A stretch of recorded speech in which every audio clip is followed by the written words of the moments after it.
Hello everybody, welcome back to my channel. My name is Jake, and if you are new here, I like to talk about things that involve investing, and I invest on multiple platforms, but one of them is Robinhood.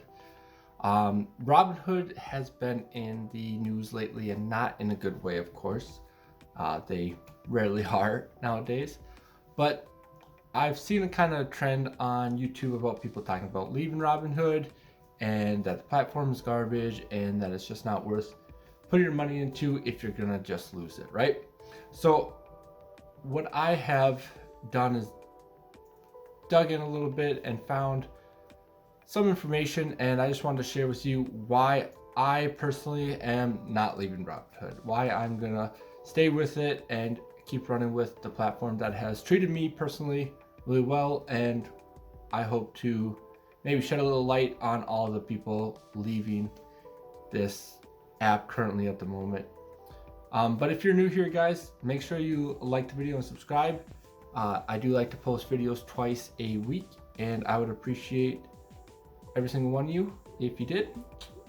But with that being said, we'll get right into this, and I'm going to start out with the cons first of what's wrong with Robinhood in some people's point of view, right? So first being that the high volatility. So sometimes Robinhood, you'll see at the bottom of it when you pull up the app, particularly at the beginning of the day, you'll see it says high volatility. Some features may be slowed or unavailable, right? This is never good, especially when big news comes out, stimulus, Trump gets COVID, things like that, all cause the market to do these crazy leaps and crashes, right? So it's kind of unfortunate that that happens, but you gotta think about why you're investing. Of course, go back to that. Are you day trading on Robinhood? Are you investing for the long term? Because things don't necessarily, in my experience, because I'm a dividend investor, mean that I'm losing money. So if the stock market crashes, I would be more upset that I can't buy in than the fact that I couldn't sell. But I know it does affect some people's pockets when they couldn't sell in particular moments. And then that kind of leads into number two, which is the crashes. So Robinhood has crashed, its app itself has crashed about 2 or 3 times this year. I believe it's 2.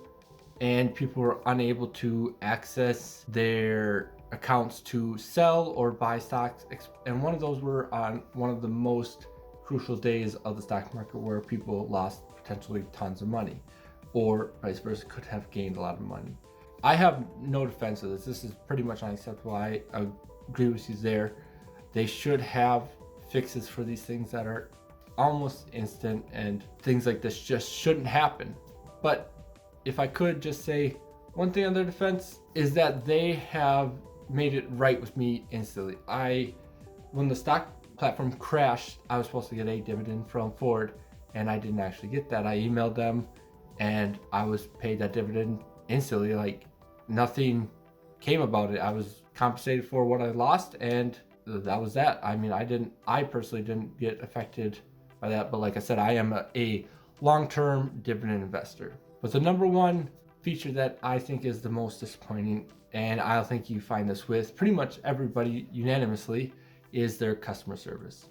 It is unfortunate that you do have to email Robinhood to even get in touch with anybody.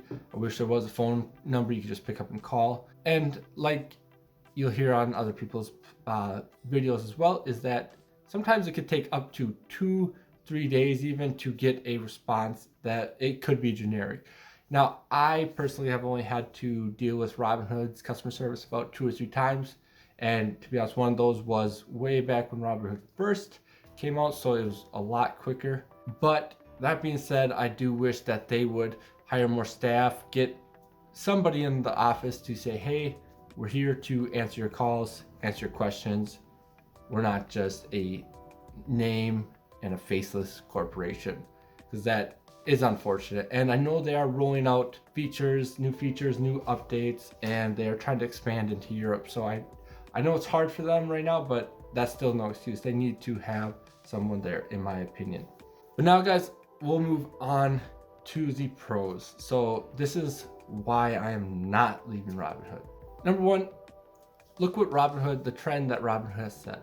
It is a disruptor in the field. There was no way that an average guy like me could invest as much as I do without being hammered by fees and by brokers just taking their cut. And I would never have started investing if it wasn't for Robinhood.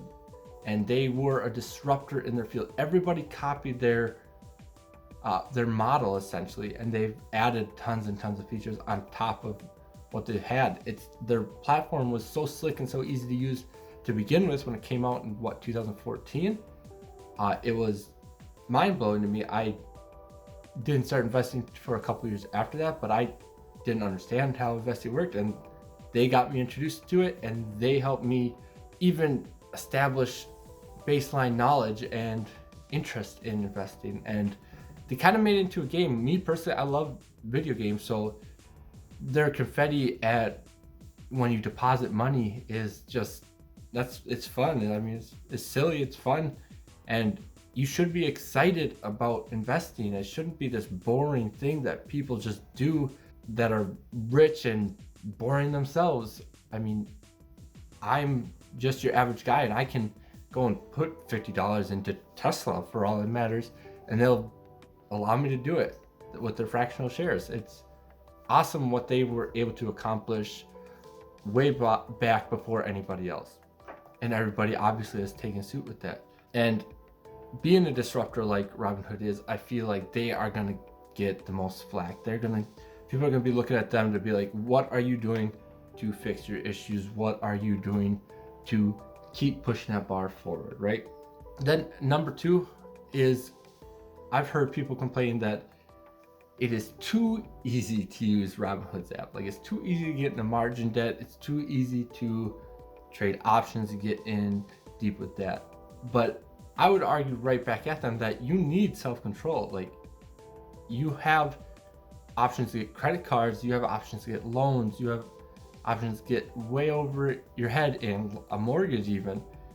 And people need to understand that just because this place offers you money doesn't mean you have to take it. You need that self-control.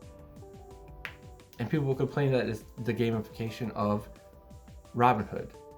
But in my opinion, it's not, because if you're investing, you should always know your why, and you should have a plan, and you should do your research. You shouldn't be investing off the cuff. So this brings me to the same point in this one, is that Robinhood is for the everyday investor. If you wanted to go and get margin through Robinhood, you should be able to. You shouldn't have 1,000 things telling you this, this, and this. You know what you're getting yourself into. You should be treated like an adult. If you are investing, you are an adult. You make your own decisions. You need to be understanding and know what you're getting yourself into, in my opinion. And that will bring me to number one. This is a con in most people's eyes, but I'm viewing it as a pro. The new issue with Robinhood as of late is that people's accounts were hacked, money was stolen, people were able to access other users' accounts via their emails, right? Well, I have two issues with this. So number one is, if you are dealing with anything that is high security, high risk, you should be using TFA, so two-factor authentication. So you should always have, even if it's as simple as a text message saying, hey, are you trying to access your account? You always see the memes about Google when you're trying to log into a Gmail, like, hey, is this really you? Is this you accessing your account? And you have to say, yes, it's me, yes, yes, yes, yes. Well, that is the same thing with Robinhood. They have two-factor authentication, and you should be using this. You're trusting this company to have your money that is making you money in your account, and you won't even take time to put in two-factor authentication. That's a little sketchy to me. And then also your email, that people are accessing everything. They can get your entire computer, access to your entire computer through your email. You should have two-factor authentication on your email as well. So that would be double layering. So if someone is able to access your email, they shouldn't be able to access your Robinhood, and they shouldn't even be able to access your email on that end. It also comes down to the user being responsible. If you are going to invest your money, you need to be paying attention to your history. You don't just go and spend your money at a restaurant or a bank or anything like that, or I'm sorry, a restaurant or a grocery store or anything like that, and you're not going and checking your bank account to make sure they pull out the right amount. At least that's how I am. I am always worried that I'm going to tip somebody at a restaurant and they are going to accidentally pull extra amount of money and not verify my sloppy handwriting, right? So I'm always double checking that, and people should too. I feel like people are looking at Robinhood like they are not putting in the effort, but they have given people the tools. People just aren't using the tools correctly or using them efficiently, right? Again, guys, that is my take on Robinhood and their security. I think it is fine. I think people just need to use it.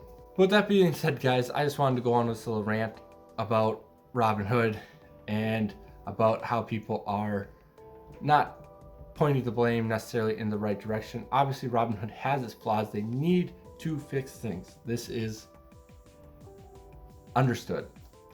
But I think people need to look at themselves and be like, how did this even happen to me when it comes to the hacking, right? That being said, guys, I hope you enjoyed the video. I hope you are having a fantastic day, and I hope you wouldn't mind liking this.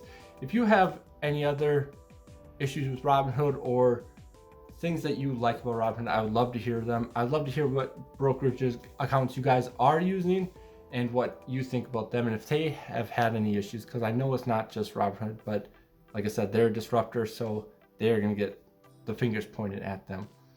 And with that being said, guys, I hope you have a good day. Peace.